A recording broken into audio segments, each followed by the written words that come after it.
ప్రభునందు ప్రియ దేవుని పిల్లలకు మన ప్రభు యేసుక్రీస్తు వారి యొక్క నామంలో మీ అందరికి కూడా వందనాలు తెలియజేస్తున్నాను. మరి ప్రియమైన దేవుని బిడ్డలారా, ఇది ఉదయకాలం వేళలో దేవుడిస్తున్న మాటను చదువుకుందాం.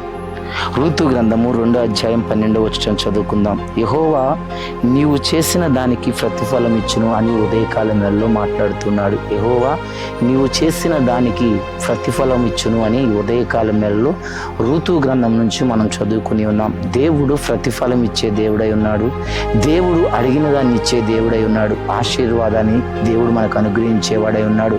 బైబిల్ గ్రంథంలో భక్తులను చూసినట్లయితే రూతు జీవితంలో ఎన్నో భయంకరమైన పరిస్థితులు, ఎన్నో భయంకరమైన ఇబ్బందులు కలిగినప్పుడు రూతు జడియక భయపడక దేవుని యందు విశ్వాసం ఉంచి, దేవుని యందు నిరీక్షణ ఉంచి, దేవుని కార్యం కొరకు ఎదురు చూసినందున దేవుడు తన ప్రార్థన ఆలకించి ఆశ్చర్యమైన కార్యం చేసినట్టుగా లేఖనాలు చెప్పబడుతున్నాయి.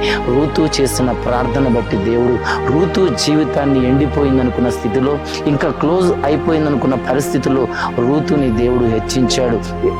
ఎందుకు ఈ మాటని ఉదయకాలం వేళలో మీకు తెలియచేస్తున్నామంటే, మన జీవితంలో ఎదురవుతున్న ప్రతి సమస్యను బట్టి, ప్రతి ఇబ్బందిని బట్టి, ఇరుకును బట్టి, వ్యాధిని బట్టి, ఉన్న పరిస్థితులను బట్టి నువ్వు భయపడుతూ ఆందోళన చెందుతూ ఉన్నావేమో. నీవు ప్రార్థన చేయగలిగితే నీ ప్రార్థన ప్రతిఫలం ఏంటి అంటే, ప్రియమైన దేవుని బిడ్డలారా, నువ్వు అడిగింది దేవుడు నీకు అనుగ్రహిస్తాడు. ఋతు జీవితంలో కూడా అంతా మూడుబారిపోయింది. ఇక నా జీవితం ఇంతే అనుకున్న పరిస్థితిలో దేవుని వైపు చేతులెత్తి ప్రార్థించినప్పుడు ఆ దేవుడే తనకు అద్భుతాలు చేశాడు. అతనికి ఆ జీవితంలో చేసిన కార్యాన్ని బట్టి ఈ రోజున రూతు జీవితం ఎంతో ఆదర్శకరంగా మార్చబడింది. ప్రియమైన దేవుని బిడ్డలారా, నువ్వు అనేకుల ముందు నిందించబడుతున్నావా, అవమానించబడుతున్నావా? అనేకులు నిన్ను మాటలు అంటూ హేళన చేస్తూ ఉన్నారేమో, ఏమీ లేదని, ఏది రాదని నిన్ను అంటున్నారేమో. ప్రభువైన యేసుక్రీస్తు చెప్తున్నాడు ఈ ఉదయకాలం మేలలో, ఇదిగో నువ్వు నా వైపు తిరిగిన ఎడల నేను నీ వైపు కార్యం చేస్తుందని మాట్లాడుతూ ఉన్నాడు. కనుక నువ్వు దేవుని యందు నిరీక్షణ కలిగి, దేవుని మాట యందు నిరీక్షణ కలిగి, ప్రార్థన యందు పట్టుదల కలిగి, దేవుడు ఒక్కడే నా జీవితంలో చేయగలుగుతాడు, ఆయన ఒక్కడే నాకు ఇవ్వగలుగుతాడని ఆయన యందు నిరీక్షణ ఉంచగలిగితే నీవు చేసిన దానికి ప్రతిఫలం దేవుడు ఇస్తాడు. విడిచిపెట్టే దేవుడు కాదు.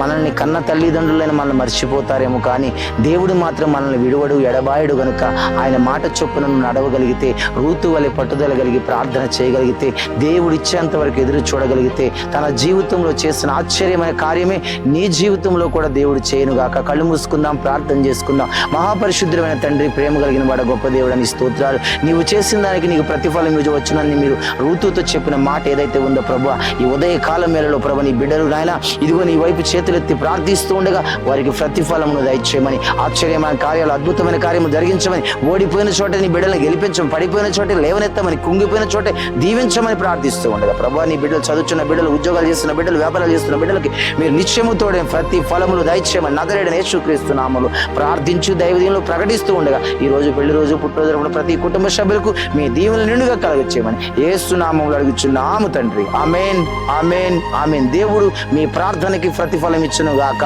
ఆమేన్.